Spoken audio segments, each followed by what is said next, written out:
Hi friends, it's Amy. Welcome to my bookish life. Today I want to wrap up my reading for the month of May, and I'm also behind on some check-ins. So we're going to check in and then we're going to wrap up. So let's get to it. So I did miss the check-in last week, my first one of the year. It was Memorial Day weekend, my mom's birthday weekend. I was up north, out of communication. It just didn't happen. So since the last time I checked in, I actually finished 9 books, and that's very inflated because 4 of the books that I have finished were read alouds that I was doing with my classes or reading with students. So I really have been working on them for quite a while, but I still want to talk about them because I read them with my students because I love them. So why wouldn't I talk about them, right? So let's start with those first. The first of those is The War That Saved My Life by Kimberly Brubaker Bradley. This book, I'm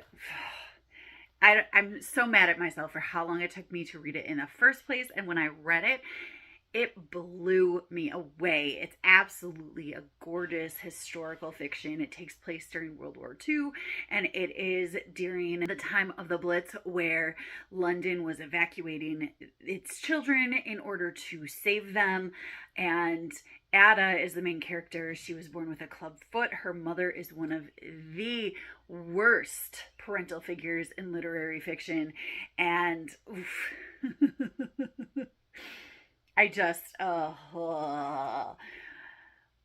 But she meets Miss Smith, and Miss Smith takes in Ada and Jamie and shows them what it actually means to have a family, and it's beautiful, and I loved it so much. I read it with one of my students, and I had the best conversations with her about this book, and it was just really great. It took us a while to get through it, but it was totally worth it. Loved it. Another read aloud that I finished was The Invention of Hugo Cabret by Brian Selznick. I read this with my 5th graders. I had to do some camera action in order to be able to show them all the pictures. This is a 500 some page book, but 300 some of those pages are all illustrations that are gorgeous beyond belief. So you need the pictures to tell the story, you need the words to tell the story. Historical fiction about Georges Millet, who is actually a very famous filmmaker, and Hugo is a young boy who learns about Georges Millet and his influence on the film world, on the world in general, and it's just a really fabulous book. I absolutely loved it with my whole being. And it went actually pretty fast because, again, of all of the pictures that enhance the storytelling experience. So worth it, so wonderful. The next read aloud that I finished was Alone by Megan E. Freeman. This book is a novel in verse, and it's semi-dystopian science fiction. It takes place when a young girl named Maddie is left alone in her community when the entire community is evacuated because of an imminent threat, and she then has to survive on her own. It's a futuristic but also very contemporary book in that way, but it absolutely just brings up these conversations about being alone and what that does to a person. And it's really fabulous, brought about a lot of conversations, and I loved it. There is a scene of extreme animal abuse, and it's very,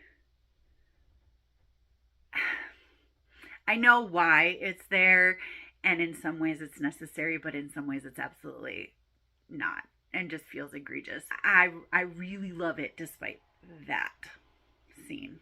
And then the last read aloud of the 4 was The Giver by Lois Lowry. And this book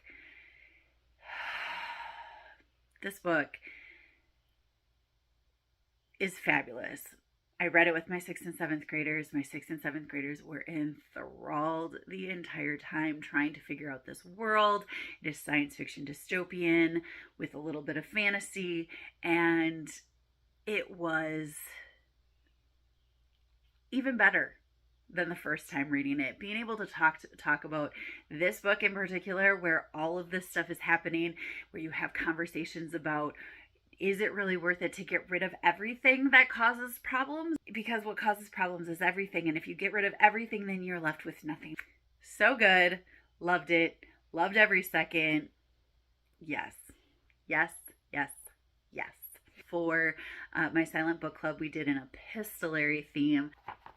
84 Charing Cross Road by Helene Humph. This is Helene Humph has published the letters that she wrote and that she received from the small bookshop in London on 84 Charing Cross Road.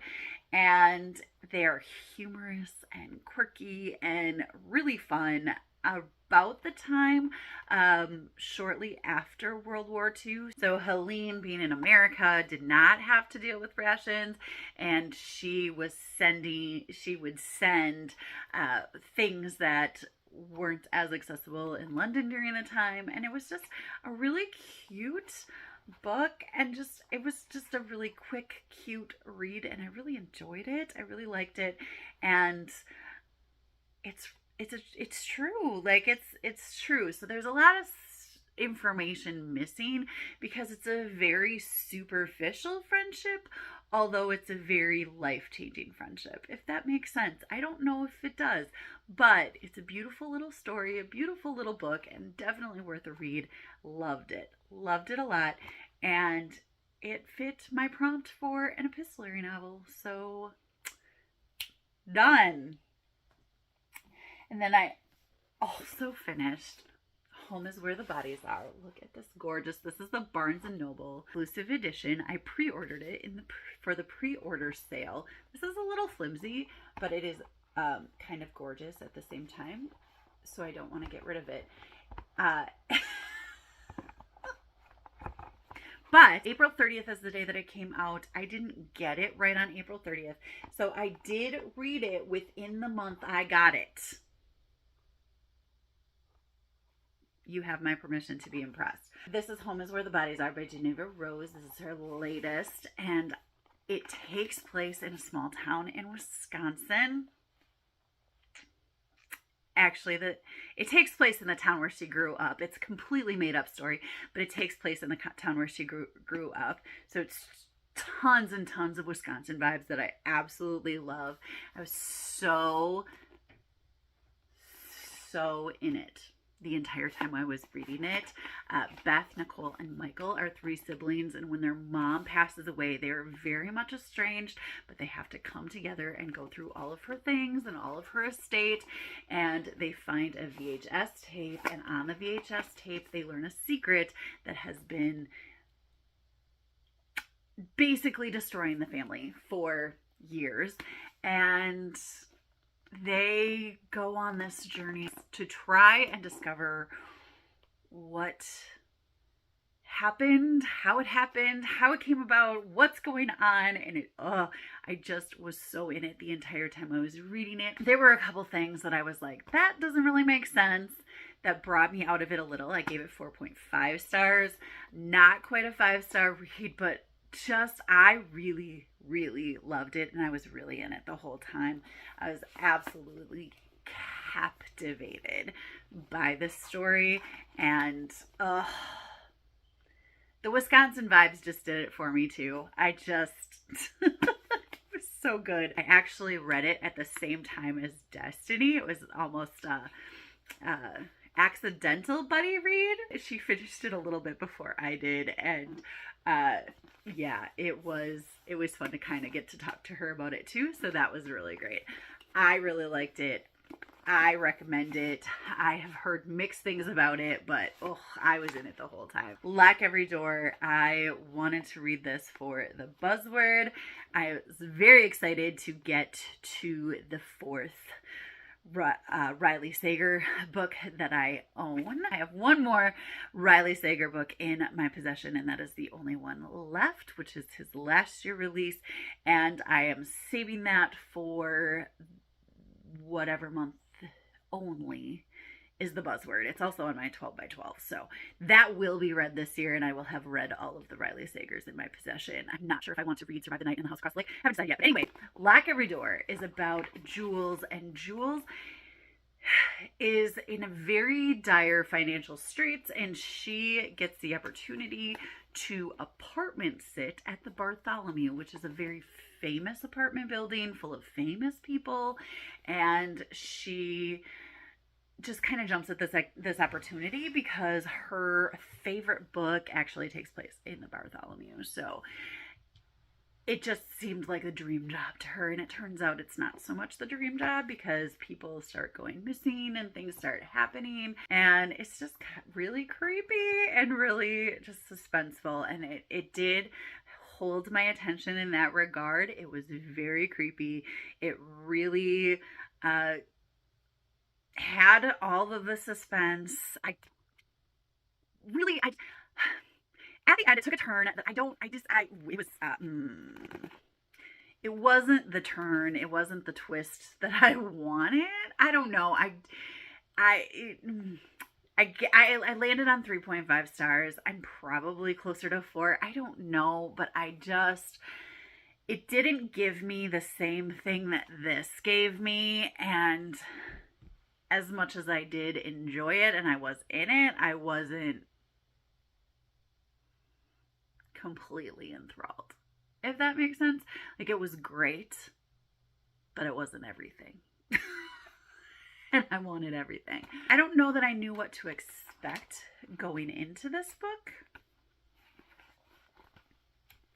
I did like it. My favorite Riley Sager is still The Last Time I Lied. I did enjoy this, but probably going to go into my unhaul pile. And then I finished, okay, wait, hold on. I'm doing these way out of order. This is ridiculous. I am so sorry. Okay. And another book that I finished was Road Trips, Blue Skies, and Dead Guys by Jennifer Fischetto. This is an arc that I had from Gemma Halliday Publishing, and it is the 8th book in the Gianna Mancini Cozy Mystery series. Gianna can see dead people, communicates with them, and helps them to cross over. And in doing that, she helps solve their murder. And her mother is very into murderabilia, like memorabilia from murder victims. Very strange. The most recent item that she procures happens to have a ghost attached to it, which Gianna is a little suspicious about because that's not usually something that happens in her world. So we have this ghost that's attached to this purse. So they go on a road trip to the origin of this piece of memorabilia so that they can try to figure out what happened to this ghost. Then there's more murder, all this stuff happens. It's great. It's so much fun. I really like this series. The characters are great and quirky, and I just think that's really fun. And yeah, I really enjoy this series. The first one is Lipstick Lies and Dead Guys, I think, which I honestly have not read because I started this in the middle. I definitely want to go back and start at the beginning. I just haven't. And then the last book that I want to talk about actually is fulfills the prompt on my TBR scratch off game, a book that takes place over 100 years ago. So I read The Winter of Red Snow, The Revolutionary War Diary of Abigail Jane Stewart, Valley Forge, Pennsylvania, 1777. So this takes place in 1777, which is over 100 years ago. It also fulfilled all my prompts for my roller reading prompt last time, so I just talked about that in my TBR video. This is a really cute series.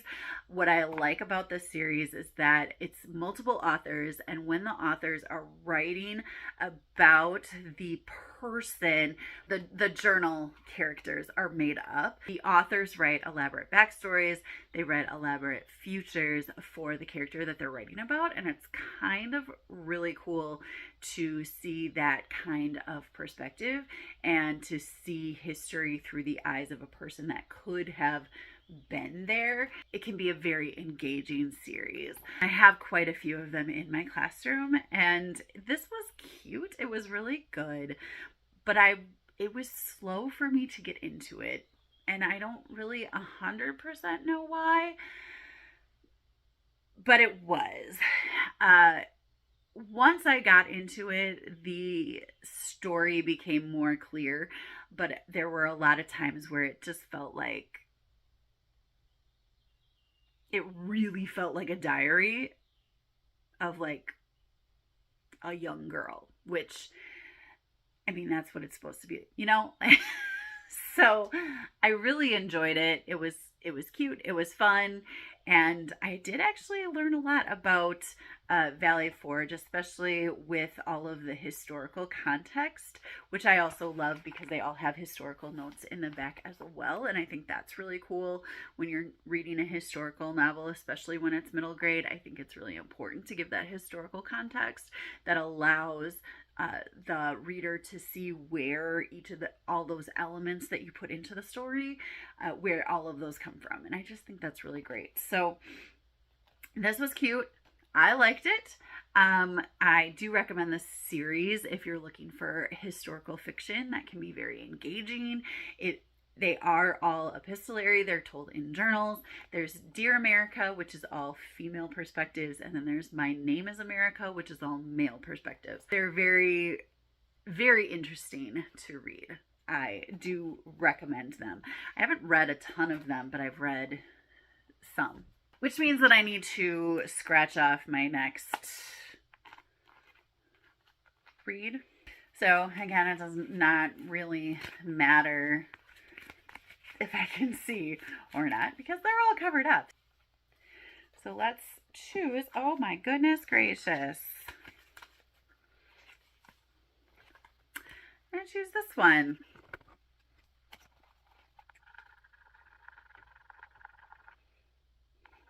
A second book in a series you've started. Okay, so it says a second book in a series you started. This is actually perfect because I've been meaning to get back to the Good Girl's Guide to Murder series for forever. So I definitely would love to read the second book of that. So I don't know when I will get to this. That is probably what I'm going to read for that one. All right, so let's talk about the stats. Oh, that was a lot of books. So in May, I read 16 books for a total of 4,920 pages. 6 of them were for an adult audience and 10 were for middle grade. 13 were I had physical copies, 3 were digital copies, and 6 were audio. Obviously, again, like always, there's some that I had 2 different formats for, so I just counted them like that. I read 1 graphic novel, 3 novels in verse, 8 books in prose, and 4 mixed media or epistolary books. 15 were fiction, 1 was nonfiction. I did read 1 book of the month, which I'm very behind on my book of the month. But that could be remedied within the next couple months. We'll see. I read an average of 158 pages per day, 307 pages per book, and I gave an average star rating of 4.375 stars. Now, all of the rereads that I had very much skewed that because all of those are 5 stars. And they are still 5 stars. My favorite was The One and Only Family by Catherine Applegate and Home is Where the Bodies Are by Geneva Rose. I read 3 science fiction or dystopian, 3 realistic fiction or contemporary, 1 fantasy, 5 historical fiction, 1 cozy mystery, 2 thrillers, and 1 nonfiction.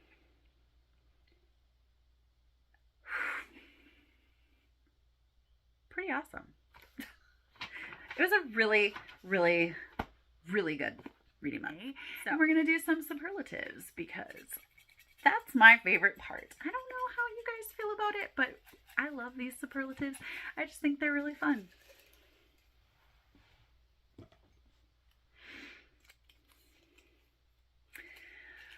All right, so best main character is the first one.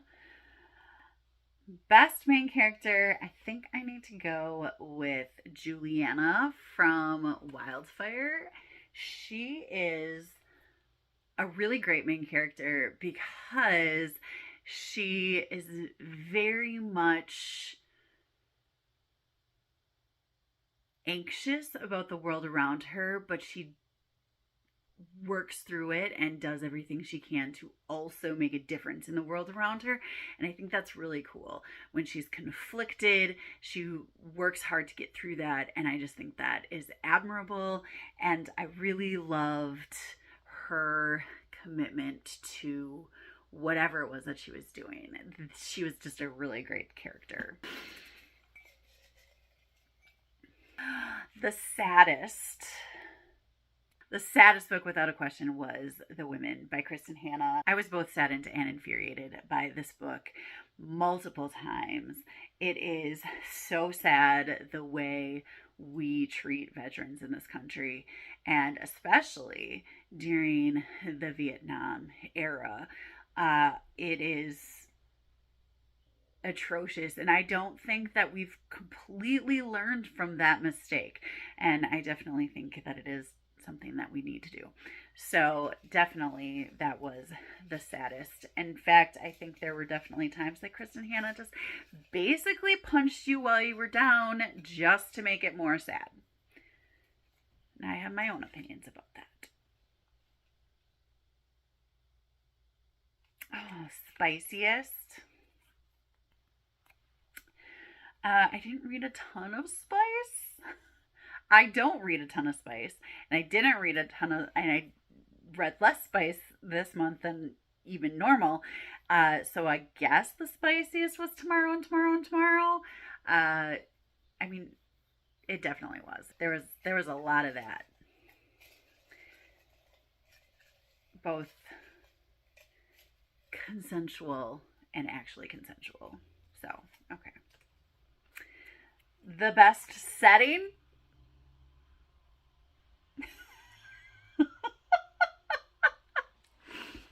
Gotta go with good old Wisconsin. Home is where the bodies are. Honestly, this was so atmospheric. It was so atmospheric. I felt the Wisconsin coming through, and I loved that about that. So I'm gonna say Home is Where the Bodies Are, with the Wisconsin setting, is the best setting. I also felt like Lock Every Door was very atmospheric in its setting, and just the creepiness and the old hinges and all of the creepiness of that building was just really great. How that setting played into the telling of the story. So that was great as well. A lot of good settings this month, to be completely honest. All right, I have two. We'll do these last two, and then we'll be done. Okay.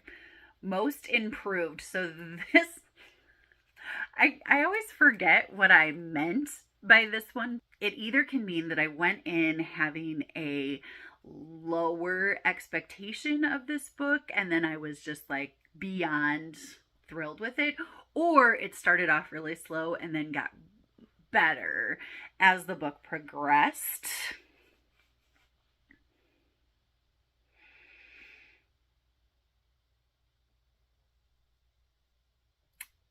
So I think if I'm going to say what got better as the book progressed, it's really The Winter of Red Snow. Because it just started out very slow and very just whiny. To me, as an adult reading a middle grade, reading a middle grade journal diary of a adolescent girl, I really struggled with the beginning of The Winter of Red Snow. But as she became more involved with the soldiers and the military and more involved in the war and everything that was happening, it was very eventful, and it just very much improved. My opinion of the book improved as I read it. I did not think that I was going to be able to finish it at one point because I was not getting into it. But then I was just like, I'll give it one more shot. I gave it one more shot, and it's beautiful. So, least likable main character. I think my least favorite main characters are the ones from Tomorrow and Tomorrow and Tomorrow. I think that towards the end of the book, I could empathize more with what